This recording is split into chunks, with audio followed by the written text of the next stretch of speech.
So what we're looking at is a very nice tin that I happened to pick up at a garage sale yesterday. Got it for $1, but it really needed some TLC. It's been sitting out in the elements for a long time. You could see here the amount of rust and some of the issues that it's got. There's the clasp, it's got a lot of rust on it. But you're going around there, you can see the bottom's not too bad, but when you open it up inside, you can see quite a bit of rust, and it looks as if maybe some water got inside this and it sat for a period of time and it got pretty rusted. It's a beautiful graphic, as you can see, from Nuremberg, Germany, and these tins are produced usually around the Christmas time frame, and what they do is they come with gingerbread cookies in them, like a soft German gingerbread cookie. They're quite good, but I digress. Anyways, it's got some German writing on it. It's really, really pretty, and the graphic of the old city in Nuremberg is just absolutely beautiful. So, you know, it's my kind of thing. I love that stuff. So I thought, well, you know what? I'm going to take a chance on this thing and try to clean it. I do a lot of garage sailing and thrifting and stuff like that, and I come across these things a lot, and I've always been curious if there'd be a way to clean them up. This is probably one of the nicer ones I've seen. It's like a chest format. I mean, I have a pretty good sized hand. You could see how big it is. So I thought, you know, I'm going to do some research. So I've been watching videos on YouTube, and a lot of people talk about vinegar as being a good way to clean it, and they say use like a 60-40 mixture. So what I'm going to do is a little experiment. I'm going to take this and I am going to put it in this bucket, and we're going to let it soak for about 4 hours. It's about 10 a.m. and I'll look at it again about 2 o'clock, I guess, and kind of see what it looks like. I'm just going to use my fingers to work on it because, as you can see, a couple of the spots here, there's some flaking, and I don't want to be too rough with it. So I'm going to try to use just my finger to clean. And I'm not expecting it to be 100% new, but just get the majority of the rust off. I think part of that, to use an expression, the patina, I think is one of the things that'll make it really kind of nice as well. I actually don't want it to look like new. I think the patina on it will make it really unique.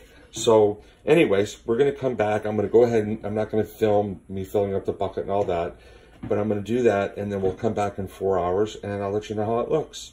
We'll do a clean up, and I'll show you kind of the after photos. So again, let me show you the side. Again, you can see it's pretty rusted. Some of the side parts, and then we'll come back. All right, stay tuned.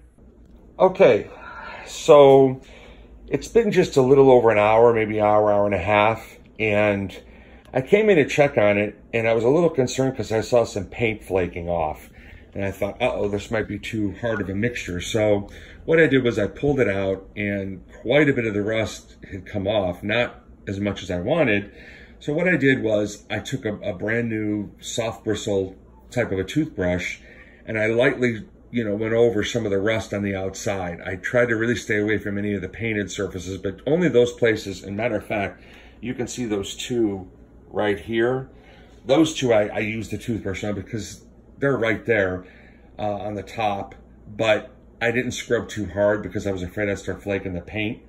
So anyways, I started going over the bottom and the inside with the toothbrush, and I was doing pretty good, but I thought, I can do better.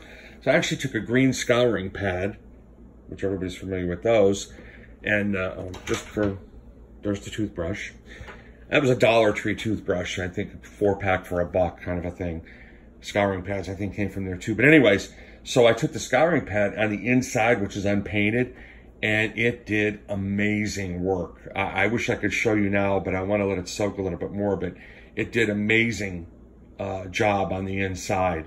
I don't even know, there's probably very little rust left on it in the inside. So I thought, well, let me let it soak for another hour.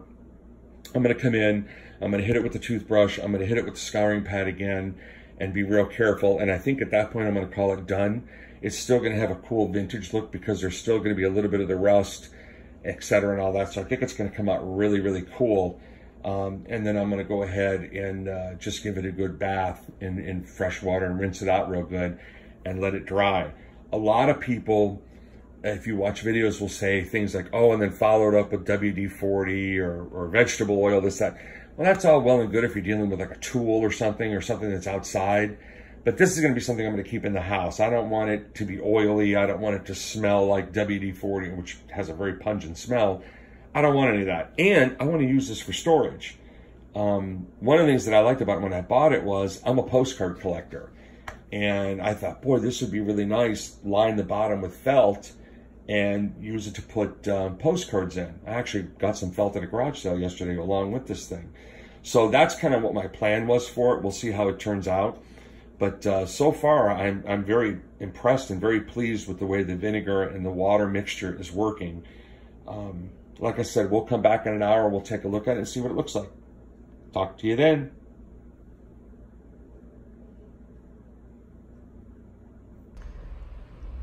Okay, so it's been probably a good hour and a half since I dropped it back in to soak, and it is now out of the solution. It has been rinsed thoroughly, and I've dried it off very gingerly, if you want to call it that.